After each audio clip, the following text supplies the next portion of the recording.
Hello everyone, my name is TCG Cthulhu, and today we will be going over how to complete Destiny 2's newest addition to the dungeon pool, Warlords Ruin. We're going to go over each and every encounter, as well as all the jumping puzzles, so everyone knows exactly how to complete this dungeon, and have a wonderful time doing it. When you spawn into the icy peaks of Warlords Ruin, you'll be presented with a path on a mountainside.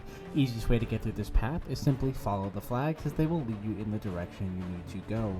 Upon following the flags further, you'll notice that you're going to reach a spot where you cannot go any further. You are simply going to make a quick 180, jump up onto these frozen platforms, and continue following the flags around the side of the mountain. This will lead you to the entrance of the frozen keep for the Warlords Ruin dungeon.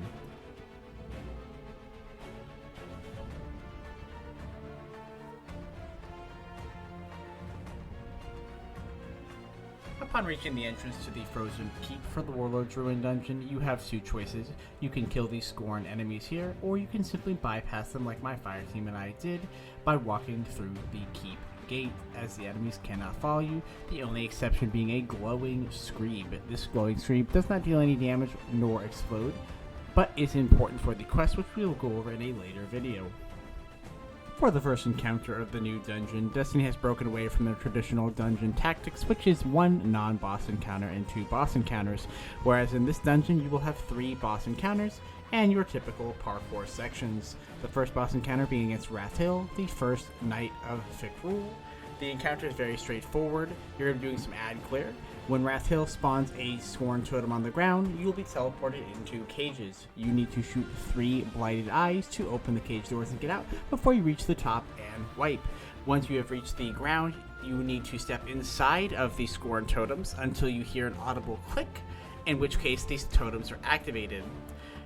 Once you activate the totems, you will notice that you, at the end of the timer on the left side of your screen, you will get a buff called Nahim's Wish Empowerment. That Wish Empowerment corresponds to your damage window. The more Scorn totems you activate, the longer your damage time. In the first boss encounter, you only have enough time to activate 2 boss totems, meaning 2 is the maximum amount of time you can get for damage. Rathil is a very easy boss and falls over to almost anything. As you can see here, me and my fire team, we were doing strand 1-2 punch nonsense with one hunter as well. I did mess up my combo and missed a grapple, so we were not able to one-phase him, but you can one-phase this boss easy with anything from machine guns, rockets, strand titans, even bong titan works in this situation as long as you are running a tractor cannon. Once you complete a damage phase, if you do not one-phase him, you simply repeat the cycle over again by going into the cages, shooting the eyes, coming down and activating the totems, and then just finishing off Rathil, the first broken Knight of Fikrul.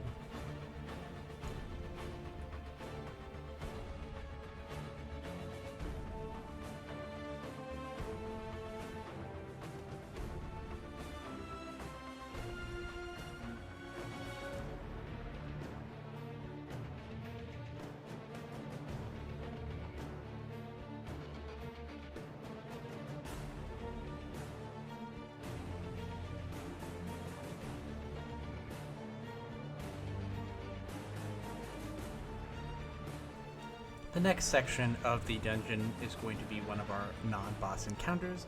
This non-boss encounter is a prison. Now, to get out of the prison, there are 6 gears that are located throughout the prison. When you shoot them once, they turn counterclockwise. When you shoot them again, they turn off, and you shoot them a 3rd time to turn them clockwise. Now, how do you know which order and which to turn the keys? Now, the person who is the fire team leader on the left side of their room will have a skeleton with tally marks. That corresponds to the number of gears that must be turning clockwise.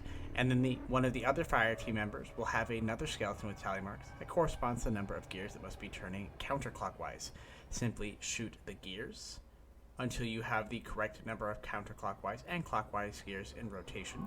And then the third fire team member will see a glowing key outside of their jail cell, and then you just shoot the lock to unlock your jail cells and move on to the next section of the dungeon.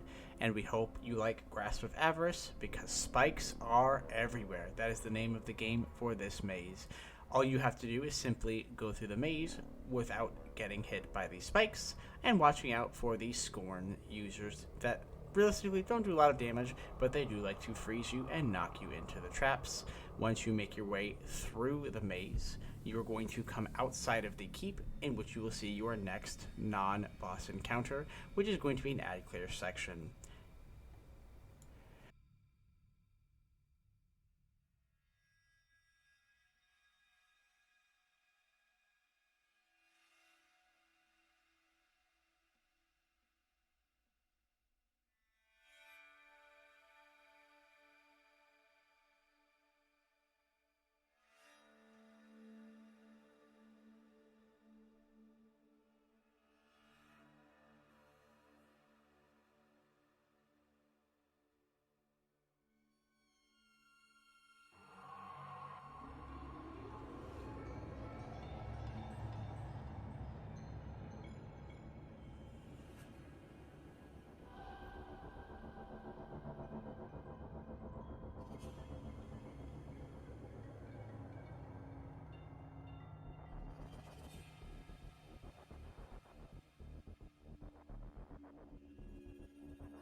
Now, just like the beginning section of the keep with the scorn enemies, you can, if you so desire it, kill these ads and make your way through slow, or you can just simply bypass these ads altogether and go to the left side of the keep where you will see a sewer grate.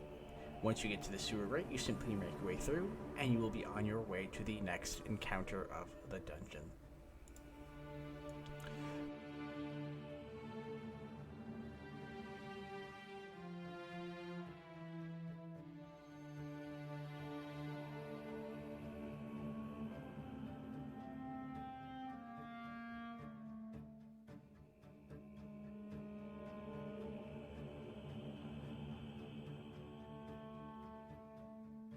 For the next encounter, we have boss number 2, which is going to be the ogre, the Locus of Wailing Grief.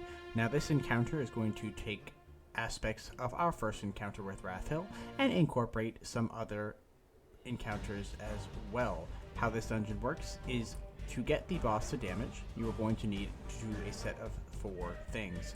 Step number 1, there's going to be eyes floating above the Locus of Grief. You must shoot all of these eyes to spawn 2 Scorn Captains, one on the right and one on the left. These Scorn Captains, just like Rathil, the first boss, is going to drop a totem periodically. Once he drops that totem, go ahead and kill that Scorn Captain to drop a second totem. You are going to activate these totems. Now, to prevent the white mechanic, once the Scorn Captains spawn, which is biting cold, you must stand near a lamp, which are located periodically on the back of the arena. Once Naeem's wish ends and you have activated all 4 totems, you will get solar charges. You must take these solar charges to one of 4 different bonfires located in the middle of the arena in a box shape. Once all 4 solar charges are deposited, damage will then start. It is important to note that you want to have your fire team standing in one bonfire, as for every bonfire you stand in, it will activate it and significantly reduce your time. Once you have started the damage and you are all standing in the bonfire, you will have Naeem's Wish Empowerment, which will give you your damage buff for that particular bonfire. When the damage buff runs out, you will then simply proceed to rotate to the next bonfire, and you will do this 4 times for your damage. Now, optimally for this rotation for damage, you can do anything like Thunder Lords, Retrofit Escapade, Rocket Launchers, Bait and Switch Cataclysmic, Bait and Switch Apex, or even Strand 1-2 Punch. However, as you can see here, the Strand 1-2 Punch, if you are not familiar with how it is done, can be a little bit tricky, especially if you are like me and you whiff your grapple points every single time. However, this boss, just like Rathil, while a little more challenging, is still easy to walk over. An important thing to note with this boss as well is if you are in the back of the arena and you happen to jump and the Locus sees you, he can and will send you at Mock Jesus into the stratosphere, killing you instantaneously. Another thing to note about the Biting Cold debuff that you get when you are spawning the Scorn Captains is if you reach 10 stacks of Biting Cold, you will die. So it is important to keep track of your Biting Cold timer while you are activating the Scorn Totems. That way you don't accidentally kill yourself and then force your team to wipe, or just miss out on a totem because your teammates have to come and res you.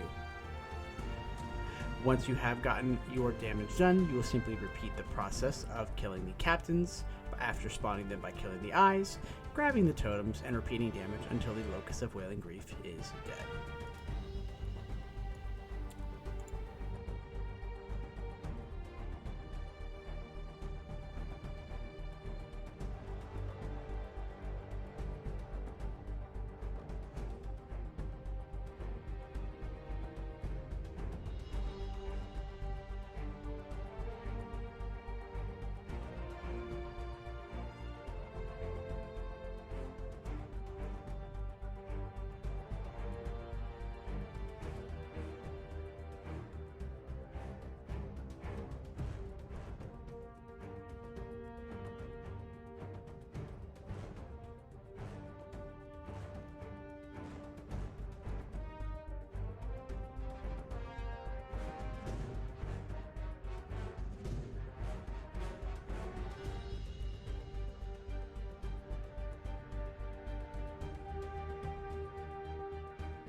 Once you have killed the Locus of Wailing Grief boss, you'll be presented with a bunch of chests, 6 in total.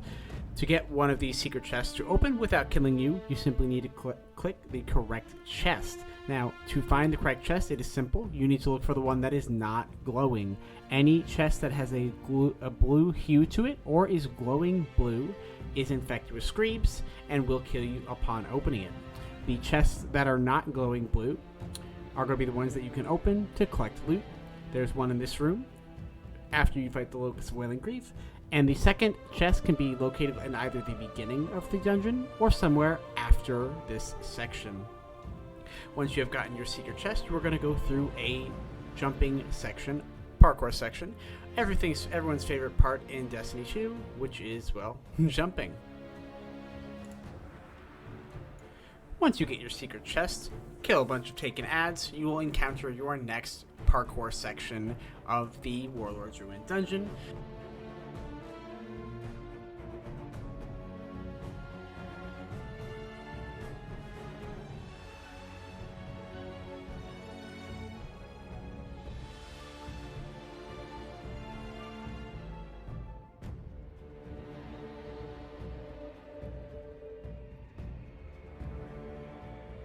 Simply follow the right side while killing the ads, making your way to the end.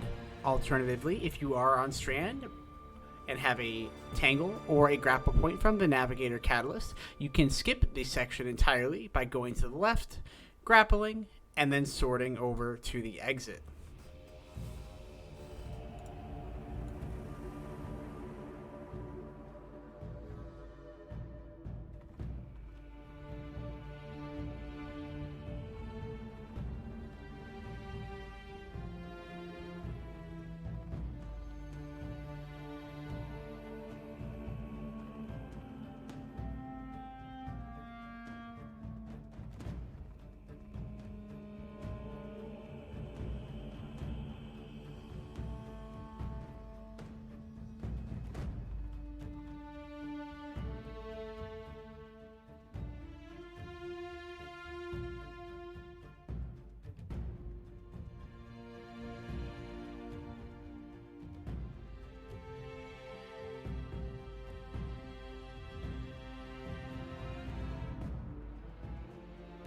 After you clear the taken parkour section of the dungeon, you will encounter another ad clear section. Simply kill the ads and proceed forward. You are going to come across a series of mountainous pillars that you need to jump up to proceed forward into the dungeon. After you have gotten past this, there's going to be some grapple points. Simply follow those grapple points to the next part of the dungeon, which, once again, is going to be yet another ad clear section with a bunch of taken and scorn enemies. After you have killed these enemies, a taken door will open into the tower. You're going to walk up the stairs in the tower into the final boss of the dungeon.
Once you have made it up the tower and killed all of the ads, you will then encounter the final boss of the dungeon, Hefend. Hefend is going to have you incorporate all of the skills that you've learned throughout this dungeon, as well as one new encounter, which is going to wipe you if you are not careful. To start the encounters, once you have the ad sufficiently under control, around Hefend's body there's going to be 6 eyes, 3 on the left side and 3 on the right side.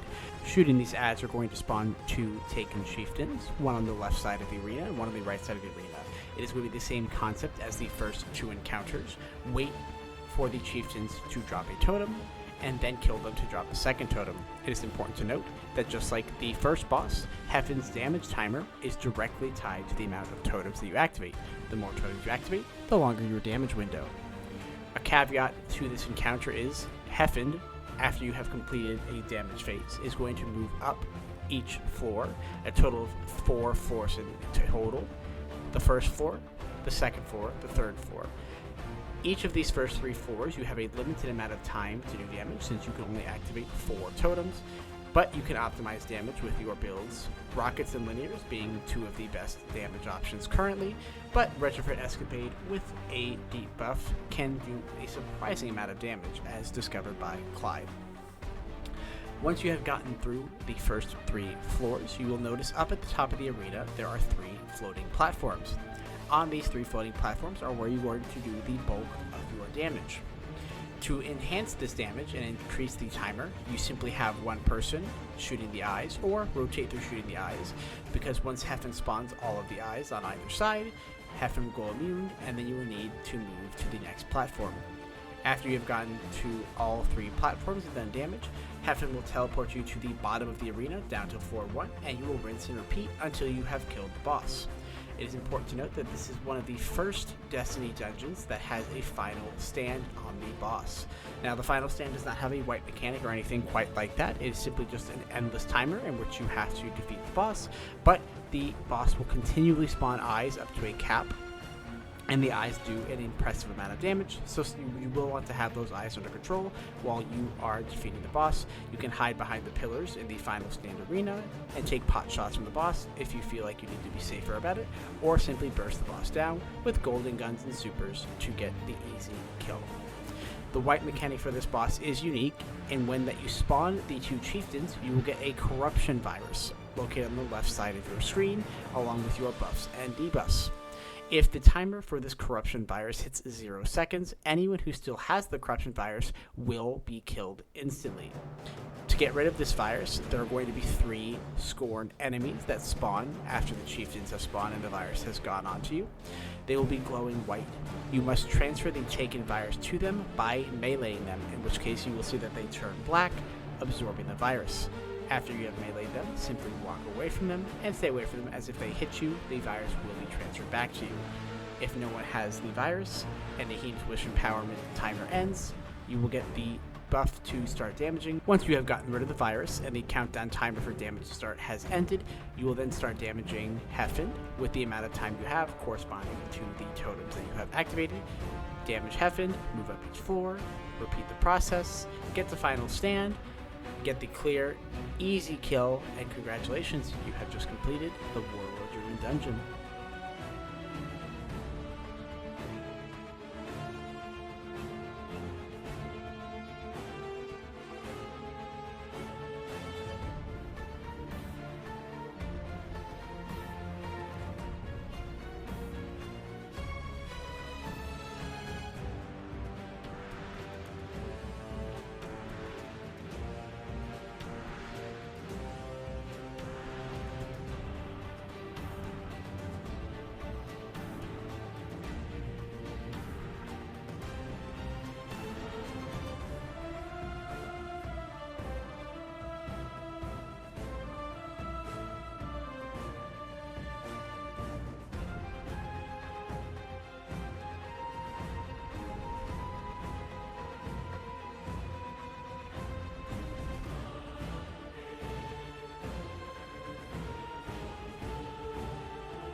I do hope that everyone who has watched this video has enjoyed it.